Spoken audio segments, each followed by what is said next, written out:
Oi, pessoal, meu nome é Mirela Carla, está no ar mais um Outspod, podcast mais atípico deste Brasil, minha gente. Uma salva de palmas, oi também! Estamos muito animados, estão vendo toda essa movimentação linda aqui atrás de mim? É porque estamos no Tearteiro, um festival, é um festival mesmo, o seminário que ele vai unir arte, autismo e que, na verdade, faz um convite para você aí de casa, né? Uma reflexão para a gente buscar as potencialidades, as habilidades dos nossos autistas. É muito fácil a gente cair naquela de meu filho não faz isso, tem dificuldade naquilo, não consegue tal coisa. Mas o que ele faz? E o que ele pode fazer? E o que ele pode aprender? Então está sendo muito incrível estar aqui conhecendo assim pessoas inspiradoras, tá?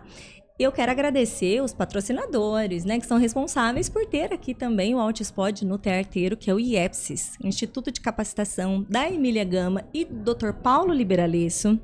Eles têm esse intuito, né, de democratizar o acesso à ciência. Então, na plataforma do IEPSIS, tem muitos cursos acessíveis para as famílias, para cuidadores, pais, para profissionais, cursos mais extensos, pós-graduação. E o Outspod tem 10% de desconto em todos os cursos livres e na pós-graduação em análise de comportamento. Então vamos dar uma olhadinha.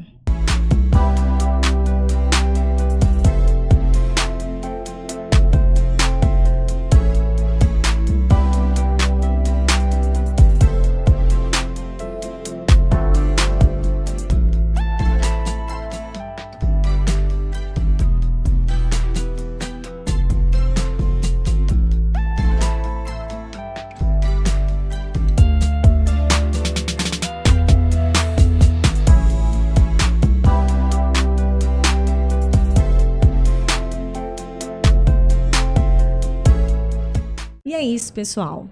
Então, o tema que nós vamos conversar aqui sobre hoje, aqui, ó, tô com 2 livros na minha mão, né? Uma cartilha sobre esse projeto, né, que é de inclusão na escola. Temos aqui também esse livro do Dr. Enan Rezende, que é autista, é médico, muito do independente, e está aqui com a sua mãe, Érica Barbieri, que é neuropsicóloga, e eles representam uma família cheia de neurodiversidade, porque é isso que a gente gosta aqui, não é mesmo? Recebam com muito carinho meus convidados. Uma salva de palmas! Muito obrigada por estarem aqui conversar comigo. Você, doutora Enan, já te acompanha há muito tempo aí nas redes, vejo suas publicações, quanto você contribui, né, falando do autismo, para conscientizar. Eu queria saber um pouquinho da história, assim, da família de vocês. Você teve diagnóstico de autismo com que idade? Quando que foi isso? O diagnóstico de autismo eu tive com 19 anos. 19 anos. Foi um diagnóstico tardio também, como muitos dos autistas nível 1. Antes desse diagnóstico de autismo, né, eu tive outros diagnósticos que, com o tempo, né, se provaram diagnósticos errados. Com 4 anos de idade, devido a algum de meus comportamentos, né, que minha mãe até vai se lembrar melhor do que eu acabei recebendo o diagnóstico de psicose infantil. Olha só, psicose infantil. Na época eu era estudante, né, de psicologia, então estou formada já agora há 28 anos, e eu levei para uma colega fazer uma avaliação porque eu suspeitava, o Enan teve atraso de linguagem, então uma dificuldade grande de pronúncia, na verdade, uma dislalia, né, e o Enan tentava se comunicar, mas a gente realmente não conseguia compreender. E alguns hiperfocos também, algumas dificuldades de locais públicos, de esperar. E ele tinha o que a gente, né, parecia, o Enan tá em crise, né? Então, como ele é meu primeiro filho e eu estava na época da faculdade também, a gente começou a tentar estudar e entender. Então, o primeiro diagnóstico foi um diagnóstico de psicose infantil, por volta dos 3 anos, 4 anos de vida dele.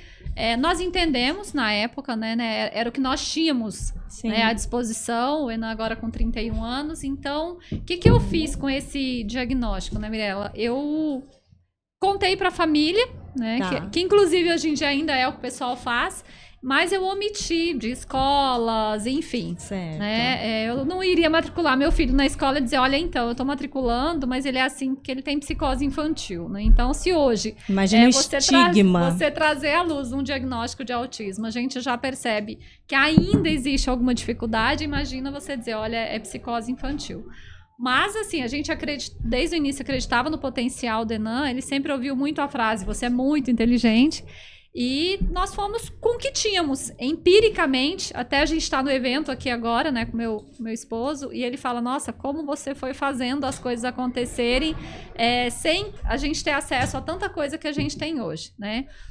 Aí nós temos uma história interessante, só resumindo, o Enan tinha uns 4 anos, com 7 anos, quando ele tinha 6 anos, o irmão nasceu, o irmão estava com 6 meses, o Enan com 7 anos, o pai faleceu de acidente, e aí, segundo as pessoas, eu fiquei viúva com um bebê e um filho problemático, que era assim que as pessoas olhavam para nós e dizíamos. E bem nessa época, uma escola disse que ele não seria alfabetizado, não disse para mim, mas disse para minha cunhada que a gente deveria colocar numa instituição especial, porque ele não conseguiria nem ser alfabetizado.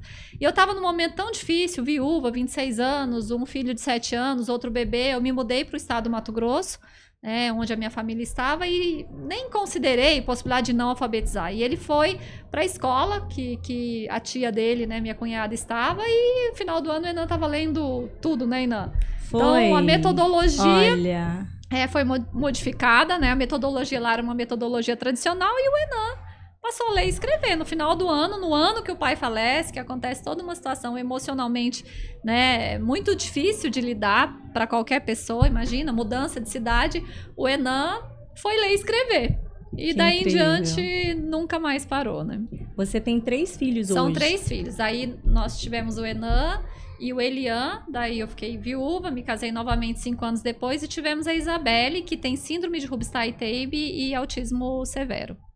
O que é essa síndrome? Então, quando a Isa nasceu, nós só soubemos o diagnóstico de autismo. Então, ela é autista. E foi graças ao diagnóstico da Isabelle que veio o diagnóstico definitivo do Enan. Porque quando eu avaliei a Isabelle com 2 anos e meio, eu disse pra doutora, olha, eu tenho um filho lá em casa que eu desconfio que ele tem autismo. E ele já estava fazendo o cursinho, né, pré-vestibular, né, Enan? Quando você foi na psiquiatra, e aí, quando levou, ela já me ligou e falou, ele é autista zérrimo, tipo assim, lógico não que há ele é dúvida autista, sobre. sem dúvida nenhuma, e aí fechamos o diagnóstico dele assim. E detalhe, na época que eu fui na psiquiatra, não foi nem por causa da suspeita de autismo, foi por causa do transtorno de ansiedade generalizada, que é uma das comorbidades que pode vir acompanhando o autismo também. É muito comum, né, tá associado. Eu brinco que o autismo é um combo, um pequeno combinho. Ele nunca vem só, né? Não. Você tá sempre acompanhado aí. Tem então, sempre uma comorbidadezinha pra mais, chamar né? de sua, entendeu? Então, nunca é assim tão simples, mas é o que pode acontecer muita confusão diagnóstica por conta disso, né? E de vários transtornos psicológicos e psiquiátricos, né? Para quem não sabe exatamente os critérios, como definir, você como neuropsicóloga deve cansar de ver, né, o tanto de pessoas que não estão preparadas para fazer essa avaliação, né, para fazer essa diferenciação. Ó, só uma coisinha, o seu é com... Não, tá sem. 100? Parou, não, cortou? Não tem problema, eu tô sobrevivendo. Não, tá jóia. E aí? Mirela, eu tenho que responder a pergunta. Então vai. Pera, ela vai cortar esse pedaço. Tá, eu tenho que responder a pergunta que você tinha perguntado. Isso, então, agora ela corta esse pedaço. Virou associação livre, aí a gente passou para outro assunto. Você perguntou o que era síndrome de Rubinstein-Taube. Aí o Enan foi falar, daí a gente não respondeu. Então vai, então tá. Quando puder começar. Vai, pode...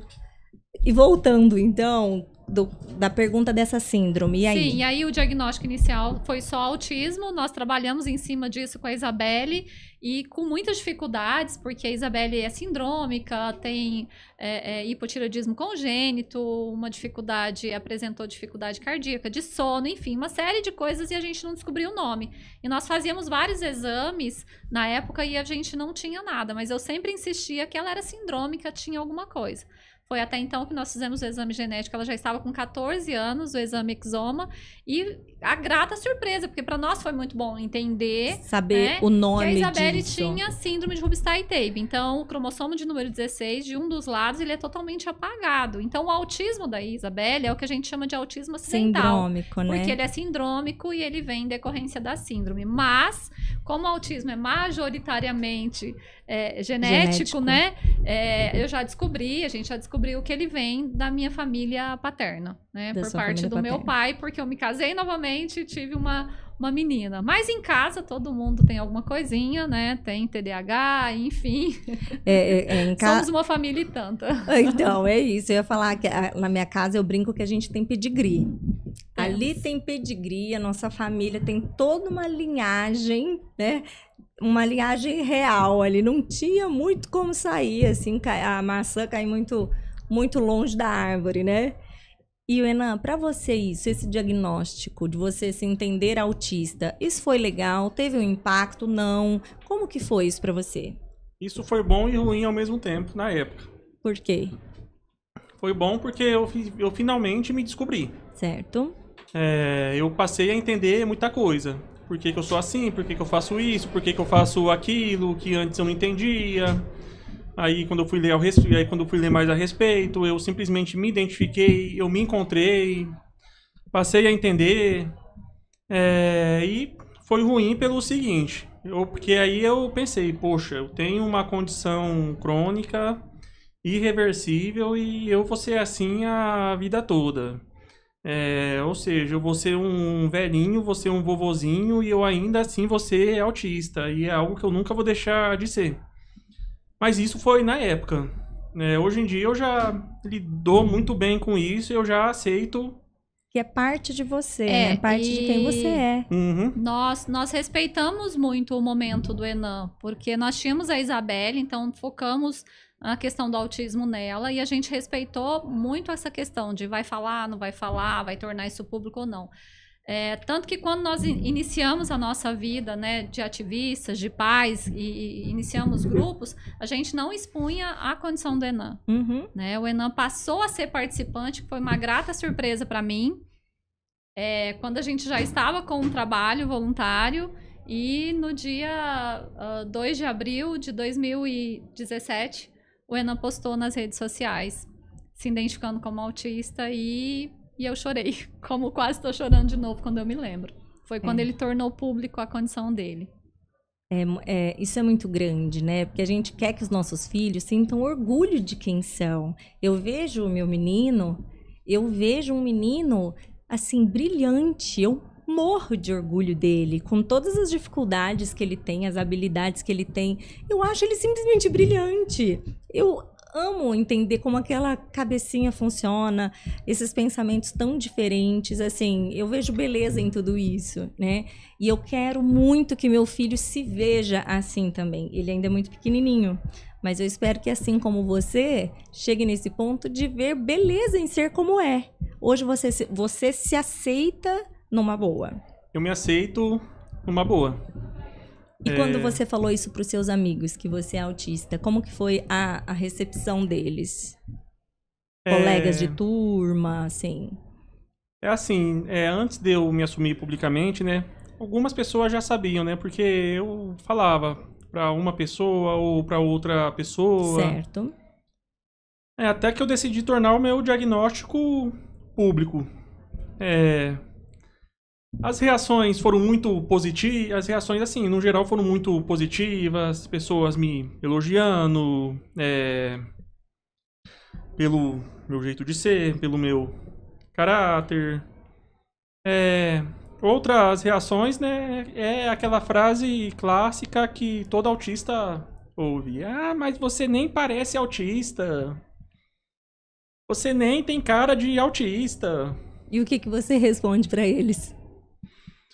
Olha, eu preciso que alguém me mostre e me diga o que é a cara de autista, porque... nós estamos tentando descobrir até hoje, né? Que cara que significa isso, né? Autismo não tem cara, né? E a gente precisa que as pessoas conscientizem disso, né? Como que foi, assim, a sua vida escolar? suas memórias na escola, né? Assim, depois até mesmo na faculdade. Como que é uma coisa positiva ou foi muito difícil para você? Tem os pontos positivos, tem os pontos negativos. Muito também, mais na infância, eu tinha dislalia, não conseguia falar uma série de palavras, entre elas palavras com V, palavras com R brado.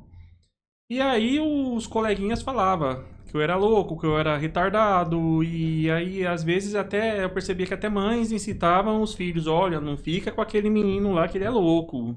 Você percebia isso? Uhum.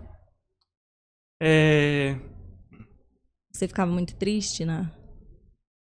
Eu ficava um pouco triste. Na infância ainda eu ficava um pouco triste. Eu passei a ficar mais triste quando eu me tornei adolescente, que eu comecei a perceber Perceber mais ainda, essas né? coisas.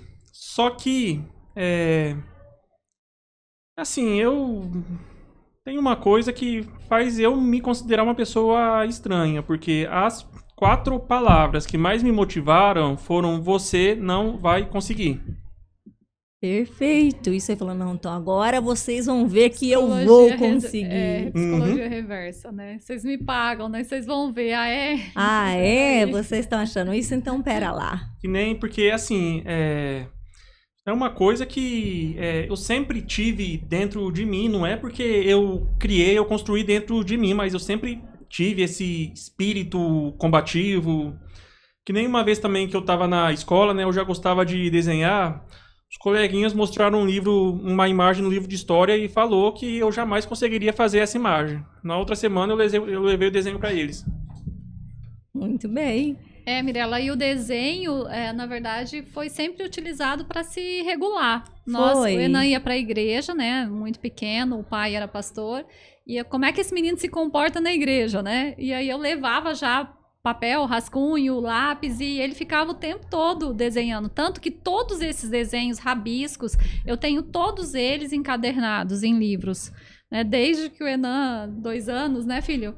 E eu encadernei todos eles. Nós devemos ter, sei lá, uns 9, 10, né? Bem grossos, assim, encadernados. Então, ele foi usando o desenho para se autorregular e prestando atenção em tudo que acontecia, mas ali desenhando. E isso aprimorou. Então, o que era uma estereotipia, um comportamento repetitivo, algo utilizado para uma autorregulação, né? Se tornou essa arte que são os desenhos do Enan, que são incríveis. Mas ele desenha o que quer e quando quer também, tá? Isso depende muito do momento dele. Você, essas artes é o que dá na sua cabeça? Não tem algo que você repete? Tem algum padrão, algo que você gosta de sempre representar? Tem. Tá, e quais são as marcas registradas, assim, da sua arte? Rostos humanos. Rosto humano. Principalmente personagens históricos. Que legal. Não são desenhos aleatórios, né? Todos eles têm uma história. Então, ele desenha um personagem histórico, escreve sobre isso, né? Geralmente, ele acaba postando na página dele. Ele fala que a página é dele, a página do Enan. Então, é o que o Enan gosta, é o que o Enan acredita. Perfeito. Né? Não tá ali para agradar ninguém. Então, às vezes, eu até fico, às vezes, tentando regular um pouco, né? Vai em algumas polêmicas. Aí ele fala, mas esse sou eu, né? Eu sou assim. Então, isso é uma verdade. Se você me segue, me respeita, né? Entenda que eu penso dessa maneira. É que aí entra a Érica mãe, que quer proteger, né? Proteger, eu quero proteger, cuidar, eu não quero que falem de você, eu não quero que, né, te ataquem. E aí vem o Renan com a sua o Enan com a sua independência toda, né? Dizer, não, mas essa é a minha vida e eu vou fazer porque sou assim. E sabe das consequências, né, Enan? Sabe que acontece esse tipo de coisa e conduz. Então, perfeito. Ele aprendeu a lidar, amadureceu e aprendeu a lidar. Mas por muitos momentos, o Enan teve sempre muita dificuldade de entender por que me tratam assim, o que eu fiz. Então, assim, foi muito choro escondido, né? Tá. Muitas vezes eu chorei muito escondido, muitas vezes eu dizia outras coisas para ele não ter acesso a esse mundo maldoso, até que ele foi amadurecendo e a gente foi batendo uma real, dizendo, olha, sabe aquele dia, os coleguinhas não estavam rindo porque você tava bonitinho de abelhinha, eles estavam rindo porque tava esquisito. Nossa, essa né? da abelhinha foi sacanagem. Ele lembra dessa. E quê? aí, Como por que que eles... Foi na escola. Quer falar da abelhinha? Por causa que, assim, era final de ano, aí aquelas apresentações que os professores, antigamente, eu não sei se atualmente tá assim, mas antigamente... Faziam, né? Adorava botar a gente pra fazer. Teve uma, né, que vestiu a gente de abelhinha. Uhum. E assim... E na época eu era muito magro. Muito magro, muito branco e muito alto. Então, assim, Uhum. ele era o mais alto da turma, muito branquinho e muito magrinho. Então, vocês imaginam uma abelhinha vestida de amarelo, assim. E o duro é que eu fiquei parecendo uma abelhinha de verdade. E quando ele entrou, as crianças caíram na gaitada, até os pais. E ele, né, uma questão motora também, com alguma dificuldade motora, enfim, bem característico do autismo. E depois ele queria entender por que eles iam. Daí eu disse, eles acharam muito legal. Você ficou muito legal, filho. Foi muito bacana. E eu sabia que não era nada disso. Eu só revelei isso bem mais tarde para Enan mesmo. E fui dando depois em gotas tudo isso. Então, em muitas situações, a gente como mãe, né? Tá aí você se emocionando. A gente realmente precisou poupar, sim. Né? Eu acho que não era hora, não era momento. Algumas coisas eu não deixava o Enan ler também. Alguns livros eu evitava, enquanto eu não entendi que ele tinha amadurecimento para isso. Como as redes sociais agora. Sim. Então, às vezes, ele faz alguma postagem, pessoas dizem coisas horríveis, mas agora ele já sabe ir lá e apagar. Ele fala, a página é minha, eu falo o que quero, né? O que eu penso e pronto. Ele já não sofre mais com isso. É uma coisa que é uma máxima que eu até tenho, né? Que minhas páginas sociais não são uma democracia. São uma monarquia absolutista e o rei sou eu. Perfeito, perfeito. Né? E quem te acompanha, ou deveria ser este o ímpeto, mas quem te acompanha, deveria te acompanhar por quem você é. E não pelo que eu acho, não é mesmo? É que as pessoas esperam, assim, que ele fique dando curso sobre autismo. Mas o autismo é ele, tá nele, né? Então, assim, não é essa a proposta, né? Nós temos a página do projeto Autismo na Escola, mas a página pessoal do Enan é a página pessoal do Enan, do dia a dia do Enan, daquilo que ele quer desenhar, daquilo que ele quer falar, dos assuntos que ele quer discutir. Né? Então, às vezes acontece um pouco essa busca das pessoas achar que porque a pessoa é autista, ela tem que tá sempre dando aulas e dando cursos, e não é assim. Sempre, né, aquela palestrinha educacional. Não é. Ele é ele e pronto, acabou, né? Para. Mas você sabe, Ana, isso que você disse, que você não entendia por que as pessoas fazem isso. A gente também não entende, sabe? E dói demais. Eu não me conformo. Todas essas coisas, eu fico assim, mas como que essa pessoa tira o tempo dela pra vir aqui encher os piquá, né? Assim, a gente nunca vai entender. Mas isso acaba dizendo muito mais sobre elas, não é sobre a gente, né? As pessoas dão o que tem. Se você tem ódio no coração, se você tem amargura, se você tem preconceito, se você tem... É isso que você dá, né? Mas a gente também não entende. Continuo sem entender como essas coisas acontecem, né? Não tem explicação. Não tem explicação. E o que a gente tem que fazer é realmente achar mecanismos para bloquear, porque não vale a pena, né? A gente tem que bloquear. Eu mesmo, ó, quando eu fui resolver fazer o podcast, né? E falei pra minha mãe, pros meus pais que eu ia fazer, a minha mãe, a primeira coisa que ela... Mas, filha... Vai se expor por assim? que você fala demais? É muito tempo de bate-papo. Olha, eu assim, mãe, tudo bem. Como filha, eu disse, mãe, tudo bem. Né? Então, não leia. Eu vou tentar bloquear e não vou ler. E, enfim. Então, a gente, enquanto mãe, né, Érica, a gente sempre quer proteger mesmo, né? Ao longo, assim, na escola, a história escolar foi muito sofrido para vocês, enquanto família, de ver essas coisas, de não conseguir a adaptação adequada? Na verdade, o Enan não teve nenhum tipo de adaptação e segue sem nenhum tipo de adaptação, porque a gente é de uma geração mais antiga, né, diria assim. Então, na época, nem se falava dessa questão diagnóstica. E imagina a adaptação. Então, o Enan nunca teve em nenhum momento, nem dentro da escola, a nível de segundo grau, nem para entrar na universidade, ele entrou como cota, porque essa questão da cota do PCD veio depois que o Enan já estava na faculdade de medicina. E nem mesmo na faculdade de medicina o Enan teve nenhum tipo de adaptação. Tá? Então agora tá na residência médica, segue sem adaptação. Tanto que quando o Enan entrou na residência, ele disse assim, eu não vou comentar que eu sou autista. Quer falar disso, Enan? E aí no hospital pessoas te encontravam. Como que foi isso? Foi muito... Isso na residência? Na residência já, foi muito engraçado. Tá, você falou, não vou contar nada pra ninguém. Não vou contar pra ninguém, né? Deixa eu entrar primeiro, deixa eu me conhecer como pessoa. E aí? Foi justamente assim que eu agi. Por causa que, na época, antes da residência, eu tinha meio que um trauma de Campo Grande. Tá, por quê? Vai me explicar. Queria dizer para o pessoal de Campo Grande que eu amo muito todos vocês. Hoje eu conheço melhor, mas assim, porque quando eu tinha acabado de me formar em medicina, eu queria entrar pro Exército para servir 1 ano como médico militar. Certo. Nessa época eu até pensaria se eu seguiria a carreira ou não. É uma coisa que eu tinha em mim, que todo sonho, brasileiro, né? tem que servir o Exército Sim. pelo menos uma vez na vida, né? Aí eu queria. Tinha passado pelos exames médicos, tinha me alistado, tinha sido aprovado. Aí eles inventaram, né, uma segunda inspeção de saúde. Me levaram para Campo Grande, porque lá onde fica a sede do Comando Militar do Oeste, que tem psiquiatras militares, né? Que aí me avaliaram, né, e falaram que eu não estava apto e fizeram um laudo dizendo que eu não estava apto para servir. Na verdade, o laudo é de uma incapaz, né? Que ele é incapaz para servir o Exército Brasileiro. E foi uma conversa de 20 minutos com as profissionais e chegaram a essa conclusão. Então, foi né, muito traumático para mim. Julgamento total. Foi de tudo que eu já vivi de preconceito. Esse é o momento que às vezes eu falo, não, tá tudo bem, tá bem resolvido. Mas eu pedi desculpa pro Enan. Eu pedi desculpa pra ele. Eu disse assim, eu quero te pedir perdão por esse mundo que eu te coloquei. Porque eu jamais esperava que o Enan, como médico formado, já com CRM, não seria permitido ele servir o Exército Brasileiro. Então isso é algo que ainda dói, né? Existe um processo aí judicial em cima dessa questão, porque o Enan é considerado incapaz, o Enan não pode, né, fez curso, né, de porte de arma, passou em tudo de tiro e também não pode tirar porque consideram que ele é incapaz, e logo em seguida entrou a pandemia.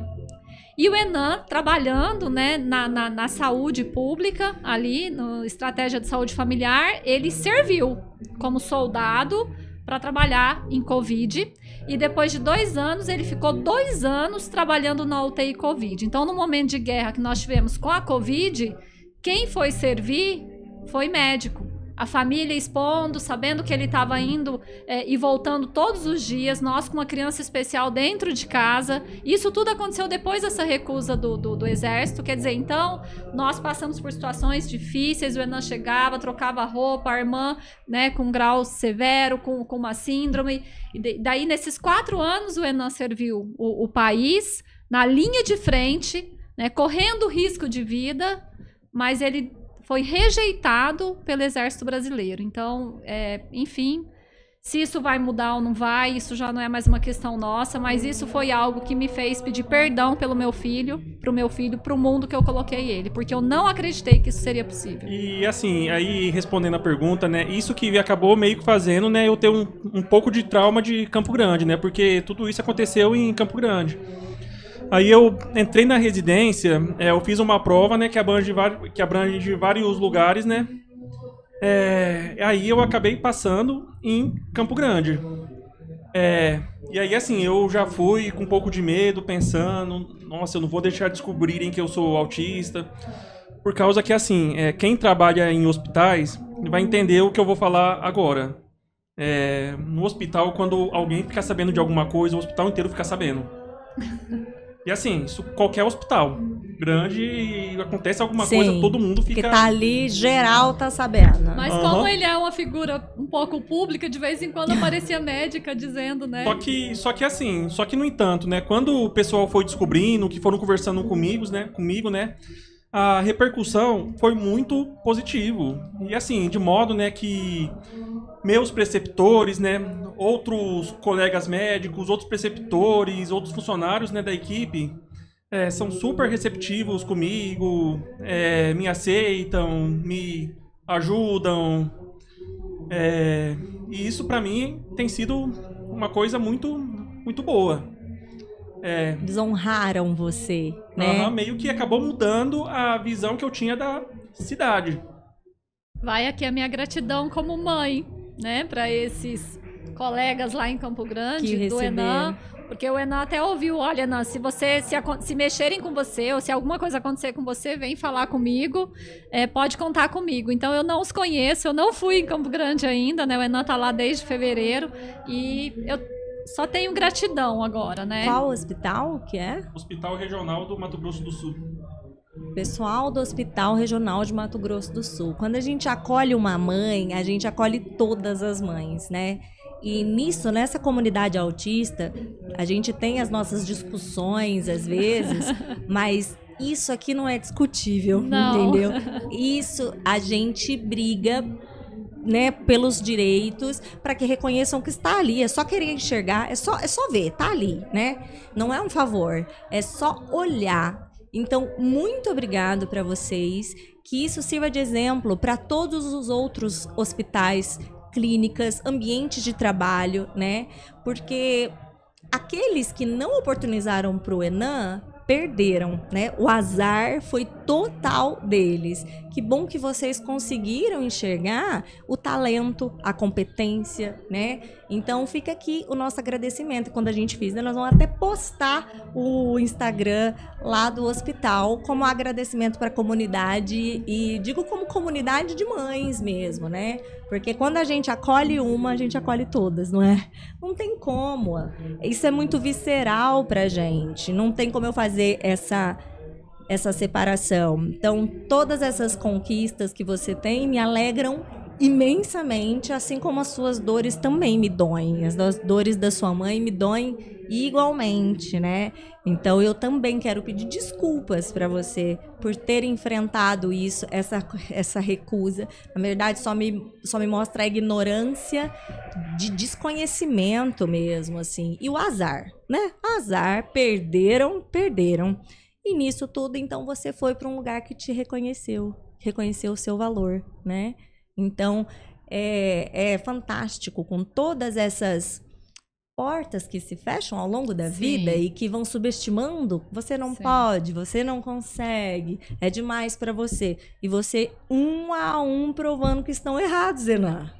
Esse reforçador que você achou foi o melhor. Que toda vez que não acreditarem em você, aí que você vai provar que você pode. Fica aqui todo o meu orgulho e parabéns, tá? Parabéns. Porque são habilidades que eu também quero construir no meu filho. Porque eu sei que o mundo, né? Eu não posso depender do mundo. Eu preciso prepará-lo, porque eu sei que ele vai enfrentar, né? E a gente tá aqui, né, Érica? Porque a gente entende que esse mundo que a gente quer para nossa família só vai acontecer no coletivo. Não adianta eu conseguir o melhor tratamento para o meu filho e ficar ali dentro de casa. Eu conseguir estudo e ficar ali usando só para mim. Então, a gente entende que só, assim, que a gente tem esse papel, né? Cada um de uma forma, mas que a gente tem esse papel. Mas uma coisa eu posso dizer pra você, Mirella, você vai encontrar um mundo muito melhor do que o que nós encontramos, né? A gente acha que a gente faz parte daquela geração que tá abrindo caminhos, né? Pra que o pessoal venha passar. Então, a gente sempre fala isso. No projeto, né? Nós vamos falar aqui do projeto, o projeto que nós temos, né? Eu sempre falo pro Enan, eu me desculpo também por ele ter passado por dificuldades na escola, por ter passado por situações de bullying, passados por dificuldades na universidade. Eu falo, olha, me perdoa por não ter feito isso antes, né? Porque agora a gente faz um trabalho de inclusão. Mas aí ele fala que ele fica feliz de saber que outros não passarão pelo que ele passou. Isso, vocês facilitaram o meu caminho, abriram as portas para o meu filho, e eu quero também continuar esse ciclo, né, do bem, né, para que facilite para os próximos que estão vindo também, né? Meio que aquela coisa, né, de que eu subi no topo do monte e eu vi a terra prometida, mas eu não vou entrar na terra prometida. Então as próximas gerações, né, que vierem depois de mim, tomem posse da terra que é de vocês por eleição e por direito. Muito bom. Como não se emocionar? Vamos seguir, Mirella. Enan, você é incrível. Obrigado. Parabéns, Érica. Por este homem que você criou, né? Que você ajudou a criar e construir. É de admirar. E eu agradeço tanto de vocês estarem aqui compartilhando isso, porque a história de vocês fortalece a de muitas famílias que estão assistindo, de muitos autistas que estão assistindo. Muitos autistas assistem e acompanham aqui o podcast, tentando se entender, autistas adultos. Mas essa dor, a gente até fala, né, que é transformando lágrimas em vinho. A gente pode falar do projeto, Mirella? Lógico. Da cartilha? Eu só ia primeiro perguntar, porque você é médico, mas eu queria saber qual residência que você fez, qual especialidade? Está fazendo. No momento, né, estou fazendo residência de neurologia. Neurologia. E, aliás, e medicina? Você já quis... Essa escolha da medicina foi para tentar entender, assim, como as pessoas funcionam? O que você almejava com a medicina? Quando meu pai morreu, eu tinha 7 anos de idade, né? Aí meu pai, ele morreu num acidente automobilístico, teve traumatismo crânioencefálico. Na época eu ficava curioso, né, pra entender o que aconteceu com meu pai, com a cabeça dele, e isso daí acabou me levando para medicina, toda essa curiosidade. E assim, é interessante porque ao longo da minha caminhada, jornada médica, né, eu encontrei também colegas, né, que entraram na medicina porque tem alguma história envolvendo algum membro da família. Ou que morreu por alguma causa, que agora se dedicam a estudar para entender melhor essa causa. Só que, assim, ao longo do curso, ao longo desses anos, né, eu queria ser neurocirurgião. Queria fazer neurocirurgia. Até que eu fui dar uma palestra em Recife ano passado. Eu gostei bastante, fui muito bem tratado, amei da palestra em Recife. E quando eu estava voltando no avião, eu comecei a repensar toda a minha vida e eu acabei optando por ser neurologista clínico e não mais neurocirurgião. Certo. Quando a partir daí eu pensei que talvez eu pudesse ajudar muito mais pessoas com a neurologia, que talvez com a neurocirurgia eu não tivesse mais esse alcance. E aí...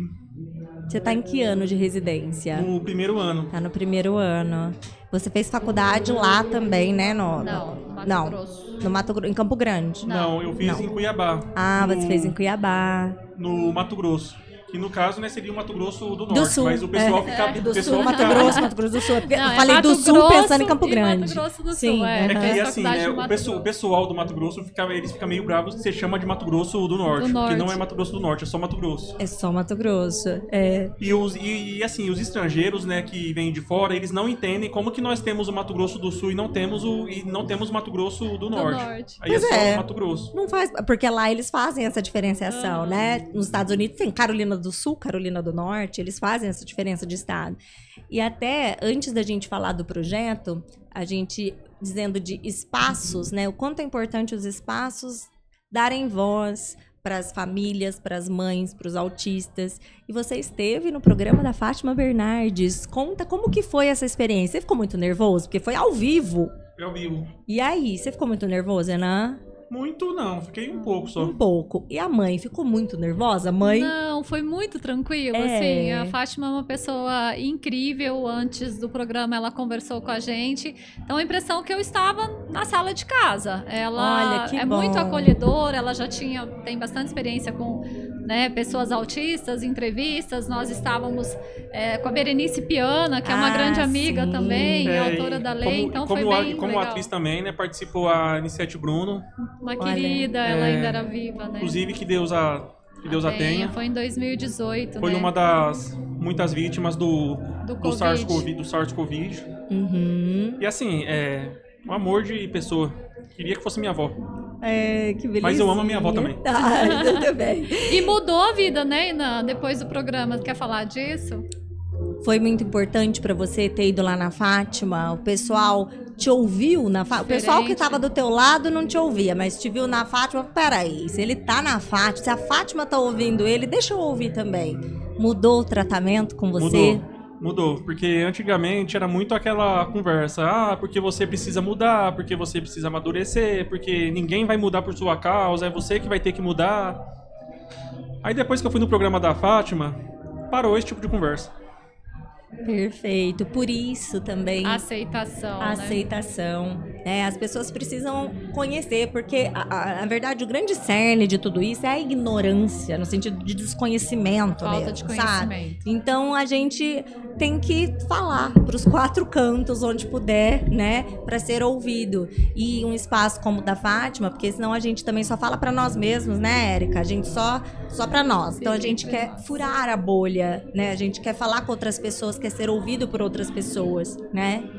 Mas muito legal. Agora vamos falar então dos projetos. Autismo na escola. Autismo na escola. Falei Projeto inclusão na Autismo escola. na escola. Projeto Autismo na escola.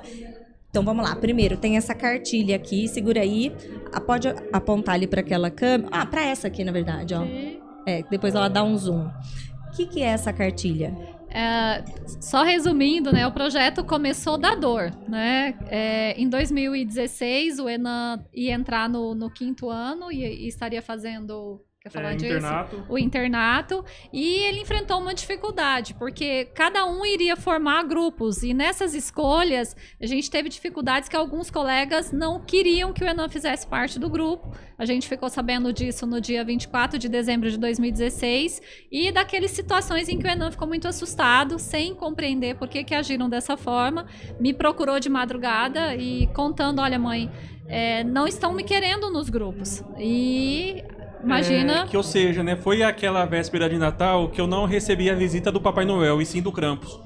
Olha, meu Deus. E aí, né, Mirella já sabe, como mãe de novo, eu chorei muito, sentei no computador, digitei, né, esse projeto.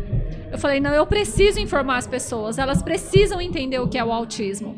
Meu filho não tem nenhuma doença contagiosa, autismo é um jeito diferente de ser, e eu preciso fazer um trabalho de psicoeducação, porque não é possível que isso vai continuar acontecendo. Então, nós digitamos o projeto nesse dia de muita dor, transformamos lágrimas em vinho mesmo, né? Eu sempre falo de onde está a nossa dor, está nosso ministério, e a gente começou em 2017, eu e meu esposo, um trabalho nas escolas. Na época nós usávamos a cartilha do Ziraldo, Autismo, a Realidade.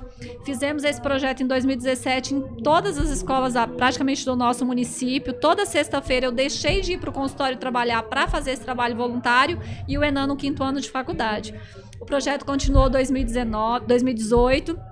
2019 nós tentando colocar ele no governo do estado, tentamos colocar no governo federal, mas também não conseguimos, mas até que entrou um novo governo do estado do Mato Grosso, no qual nós queremos aqui agradecer muito, muito a nossa madrinha, a primeira-dama Virgínia Mendes, que é uma pessoa extremamente preocupada com as causas sociais. Que demais. E ela me ouviu em um momento, ela prestou atenção em mim, eu contei a situação do Enan, ela começou a chorar e ela falou, nós vamos implantar o projeto em todas as escolas no Mato Grosso.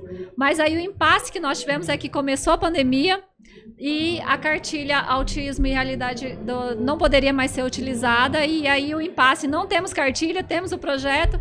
Mais uma vez, fui eu sentar, vamos escrever a nossa própria história, que aí é a história do Enan e da Isabelle, que é a nossa filha com autismo severo, e nós tivemos, então, a cartilha. E o estado do Mato Grosso, então, nós doamos o projeto, toda a história, a maneira de produzir, porque são produzidos através de palestra nas escolas, de conscientização, e no final a cartilha é entregue.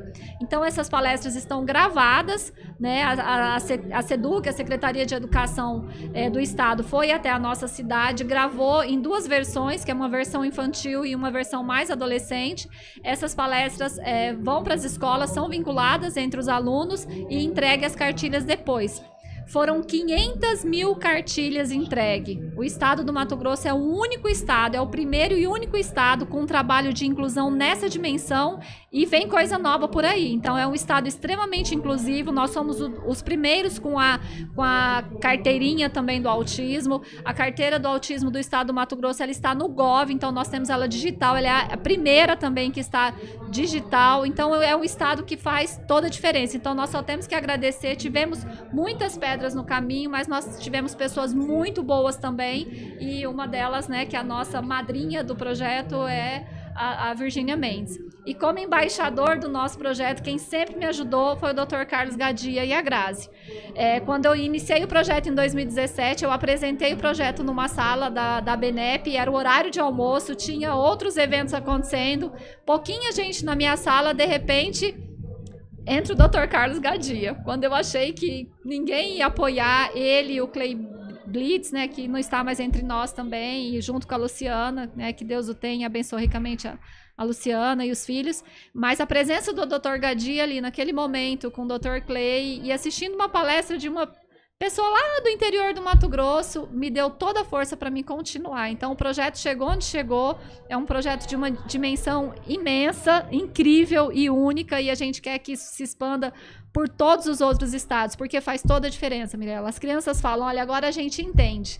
Agora a gente entende que o nosso coleguinha só pensa diferente. Então é esse pensar fora da caixa, dar informação para quem não está na área, para quem não é profissional da área, para quem não é um familiar, para aprender a conviver. E que os outros estados também sigam este modelo, não é mesmo? Que vejam, né? E que tenham... Como que pode ter acesso aqui? A gente tem a página do Projeto Autismo na Escola, que é do Instagram, e ela, digital, né, virtual, está na bio. Então, vocês podem lá acessar o link. A única coisa que nós pedimos para o estado do Mato Grosso foi que ela se tornasse de domínio público. Então, qualquer pessoa pode reproduzir, né, desde que mantenha o texto. Sim. Ela está bem atualizada. Então, a única coisa que a gente disse, olha, que não fique só entre nós, mas que sejam acessível a todos. Então, podem reproduzir, podem ir para a gráfica. Os vídeos também estão anexados no YouTube da SEDUC do estado do Mato Grosso. Que legal, gente. Não deixem de acessar esse material. Isso é muito importante, né? E tá aqui, ó, mastigado, assim, na mão de vocês, um presente desses. E a diferença que isso faz, né? A diferença na vida dessas crianças. E esse livro aqui? Me fala sobre ele. Expressamente. Aqui, ó. O Enan fala do livro. E aí, Enan? E esse livro aqui? Eu sempre... Um dos meus sonhos é escrever livros também. E esse daqui, né? Esse livro é como se fosse um ensaio. Um ensaio de escritor. Para conhecer todo esse universo, para ver como que faz para publicar, editar. E aí, assim, foi um livro, né, que eu escrevi e... Sobre autismo, praticamente não chega nem a ser um livro de autismo. A gente fala mais na introdução, prefácio, mas acabou sendo uma miscelânea, que eu juntei poesias, contos, artigos que eu fiz ao longo da vida. E eu também vou colocando desenhos que eu também fiz, né? Tem desenhos aí? Tem. Ai, me mostra, eu quero ver. Vamos mostrar algo dos aqui. Primeiros desenhos no final. No final? Pera lá. Pra você. Aqui, já achei. Uma onça pintada. Aqui. Os primeiros desenhos que ele fez, assim, ainda bem criança. Você foi colocando como um registro. Mas no meio tem, Aqui, pera lá. Cada novo capítulo você encontra algum desenho outro. Legal. Deixa eu ver aí, também tem. Isso. Uhum. Esse aqui é mais recente? Foi distribuindo os desenhos. Dos mais recentes. 2013, esse 2013. Vi que aqui recente, mas não tão recente, aqui já é um rosto, né? Já Porque foi você disse que melhorando. hoje você gosta de pintar rostos, né? Uhum. E faz todo sentido, né, Mirella? A maior Não dificuldade é essa questão, né, visual, enfim. Aqui, E ele gente. ama pintar. Quem é esse, Ana? É o Felipe Pinel, pai da psiquiatria. Pai da psiquiatria e Pai por da aí psiquiatria. Que demais, Enan. E quem quiser encontrar este livro também, como faz? A página do Enan mesmo, né, Enan? Na Pode página entrar do em projeto contato. Autismo na Escola também. Também Ou entra então na minha em página contato, pessoal. manda uma mensagem pra gente, a gente manda o livro. Que demais. E você, o que você pensa assim para o futuro? Você pensa longe, né, ou não? Você só tá vivendo agora? Como é? Não, penso longe. Inclusive, é uma das coisas também que motivou minha mudança da neurocirurgia para neurologia.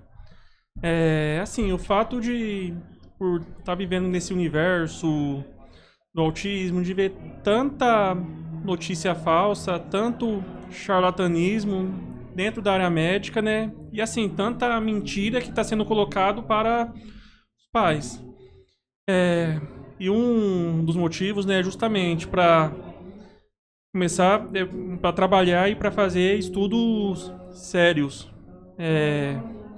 Publicação de artigos científicos, desmentir todos esses mitos, lutar contra o charlatanismo para trazer benefícios que venham ser realmente reais para os pais, para os filhos.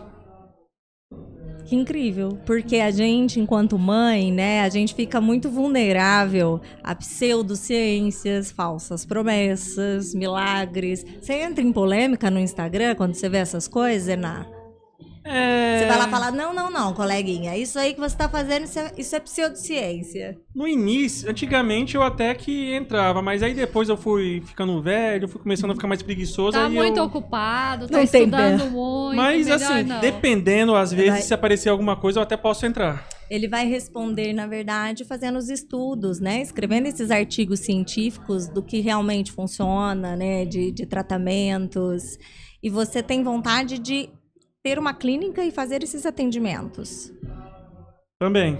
São quanto tempo de residência? São 3 anos de residência de neurologia. Eu penso em fazer uma pós depois de neuropediatria, que são mais 2 anos. Certo.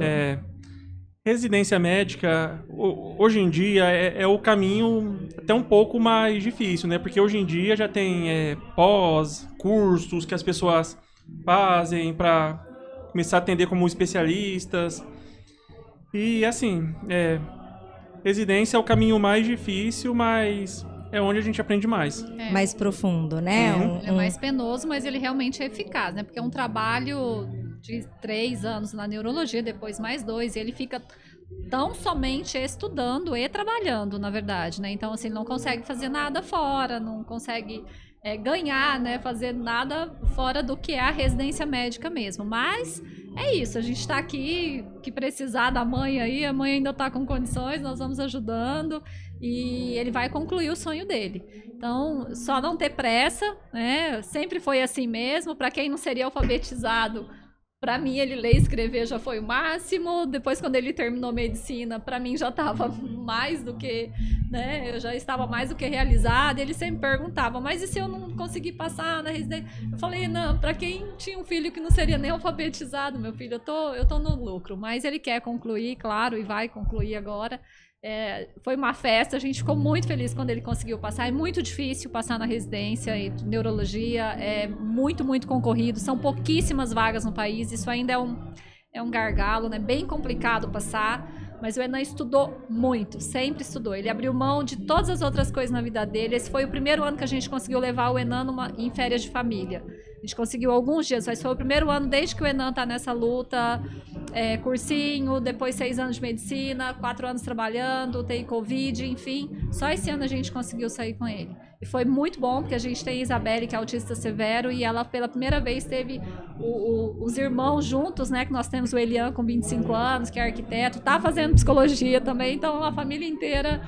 Aliás, eles gostam muito de estudar, né? Eu acho que se dependesse deles, era só estudar mesmo. Isabelle se comportou mais que todo mundo na viagem. E a Isabelle, que é a nossa autista severo, com todo o treinamento que a gente fez com rua, a gente consegue correr com a Isabelle agora, ela nem caminhava. A gente fez um treinamento para fazer uma boa viagem em família, andar muito, e a Isabelle foi a que mais se comportou. Ela aguentou firme, ela dava tchau para todo mundo, horas e horas de aeroporto, foi maravilhoso. Foi mais fácil para mim lidar com eles do que com os ditos normais. É isso, exato. Dá menos trabalho aqui, né? Ô, Enan, e você mora sozinho, né? Faz tempo já que você mora sozinho, que você falou, tchau, mãe, tudo de bom nessa vida, estou indo curtir o meu caminho. Sua mãe deve ter tido um mini infartinho, né?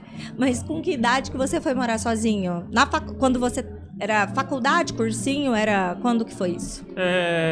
Quando eu fui fazer o 3º ano do ensino médio, né, que eu saí de casa e fui morar com a minha tia, né, que morava em Cuiabá. Certo. Sozinho mesmo, só no primeiro ano de faculdade. Primeiro ano de faculdade. Eu comecei a morar sozinho. E como é morar sozinho, Ana? É maravilhoso. Você tem dificuldades de tarefas domésticas? Vamos lá. Lavar prato, lavar louça, passar pano, limpar banheiro. Não. Pula essa parte, tem. Apesar agora eu vou que falar. eu tiro um dia do mês pra fazer isso. Não, peraí. Aí agora também não. Vamos lá, pessoal. Aí já é muito, né? Então a gente sempre teve que ter um olhar, então tem que ter um nível de suporte e a gente sempre teve que dar esse nível de suporte sim pro Enan. Então, atualmente ele tem uma pessoa que vai uma vez por semana no apartamento e cuida, mas a gente sempre deu algum suporte. O Enan, depois ele teve o irmão morando 5 anos com ele, quando o irmão foi fazer arquitetura.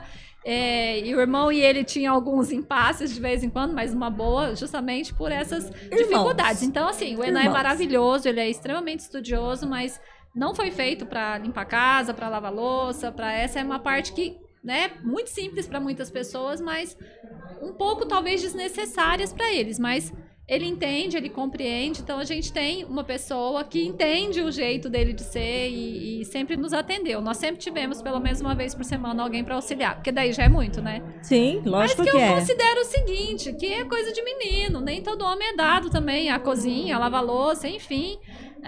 Então o Enan foi estudar, então para ele tem coisa melhor para fazer do que se preocupar com Enan, essa mas arrumação eu tô aí. com você. Eu tô contigo, tá vendo? Enan. É coisa de menino, é coisa de todo mundo. Não. Cada um. É que assim, né? A gente precisa, mas eu tenho coisa melhor pra fazer, aproveitar melhor o meu tempo. E o Enan nunca gostou dessa relação da gente parecer que ele é dependente. Então ele sempre buscou a independência dele. A primeira vez que ele andou sozinho vindo da escola foi aos 10 anos. Ele me pediu isso, falou, mãe, a partir de hoje não me busca na escola porque eu vou vir sozinho. Imagina, eu era viúva com 2 filhos pequenos, o Enan com 10, o irmão com 3. E aí, quando ele disse isso, eu saí do consultório mais cedo, fiquei de longe olhando o Enan, e eu com um carro, mas era um carro laranjado, né, Enan? Era um Palio laranja, e eu de longe, o Enan indo, até com colegas. De repente, o Enan me viu, ele botou a mão na cintura, me chamou assim... E eu fui, né, desconfiada, abri o vidro do carro, ele falou, nunca mais você faz isso, eu quero ter independência, você acha o quê? Se eu não andar sozinho, se eu não aprender, eu nunca vou crescer.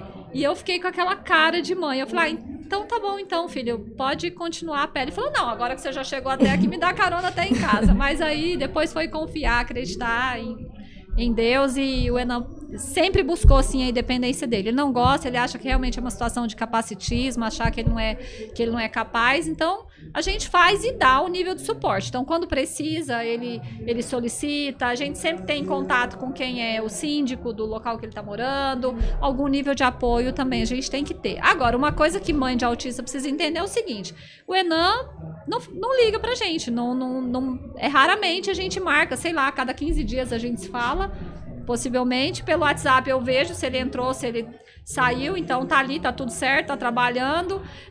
A gente não tem que ter esse drama, ai, não me ligou, ai, você falou com ele hoje? Não, gente, eu não tenho tempo também, eu tenho a Isa também, eu tenho consultório, minha vida é bem assim puxada, e eu não me importo, de verdade eu não me importo. Ele tem um jeito diferente de ser, um jeito diferente de amar, ele é leal. O Enan te ama, ele é leal. Eu sei que se eu precisar dele, ele é leal a mim. Mas eu não tenho esse dramalhão todo. Ai, o amor, porque mamãezinha querida.